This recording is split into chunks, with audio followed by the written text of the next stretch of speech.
he was at the podium yesterday and was talking. He had already talked to it. You can't have 7 impending UFAs. You can't do it. One of them is Elias Lindholm. And obviously he is one of the, if not the youngest, he's one of the younger of these guys that is turning UFA. He's got 1 year left. Now top line center. What about Lindholm, Mr. GM?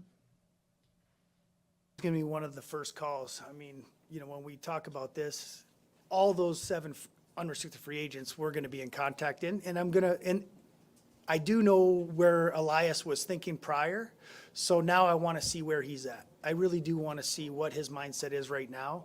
And I have a very good relationship. And obviously he's a priority here. I mean, for me, he's a player you build around. We talk about centers.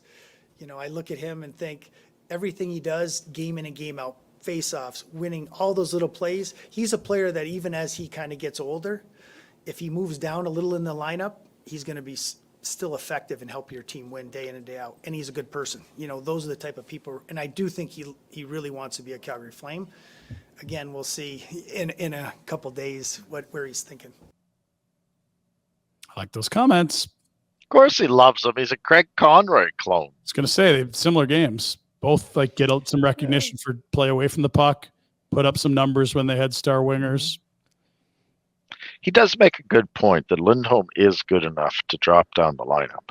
Oh, he could be your third line center at 35 and you'd love it. Saw from Backlund this year. Totally. I think this is the most important of the entire class of the 7 free agents, and it's not close. I think you're deep enough on the blue line that if you could get a haul for Noah Hannafin, I'd consider it. I just can't see this team being competitive without Lindholm. There's just no way. And the other part of it is too, I mean, just what goes through my mind there is that yes, as not only as he goes down the lineup, but as he gets older, he's still going to be able to give you quality minutes and do things for you. Kind of like Backlund in a way, right? Mm-hmm. He's not going to score as much, and even to this point, he's not a big scorer, but he's a very important piece. The other thing is too, the sooner you get, because he would be the big money guy, the sooner you know what you're doing there. If he's staying, if you can get a deal done, then it allows you to really start to move on the other ones. Okay, well, if he's in for 8 years or whatever it's going to be, then we know this can't happen, so we start to expedite that. I saw a tweet. Sorry, Rad. I saw a thing yesterday kind of comparing the numbers, and I think it was the same draft class of Bo Horvat and Elias Lindholm. Yep. And Horvat just signed that 8 years, $8.5 million per, whatever it was. Yep. Now, not as he didn't turn UFA. He was going to be UFA. That whole thing, right? Same thing, right? Summer away. It feels like a pretty good comparable. Does that feel, when you hear 8 times 8.5, north of 8, between 8 and 9, is that Lindholm money? I think it is. And I think the sooner you get that number, the more it stays at that number. The longer you wait, the more that goes. A, the player continues to get more leverage. And B, there's so much money in the system that we haven't seen reflected in the cap yet because this IOU isn't paid off yet. If this cap's $88 million in 2 years, that's not the summer you want to pay this guy, because now all of a sudden it's 9 or 9.5, or you've got 15 teams that suddenly have cap space that haven't for 3 years because the cap's jumped.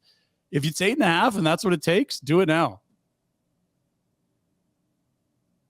I like Lindholm, but I think there's advice to be given in if you're shopping him, what are you getting in return? I think you get a haul, but you probably have to make sure he's going a place that they're going to re-sign him. Right? I'm not saying that's the move, 100%. Because that's your most valuable chip you have in your organization.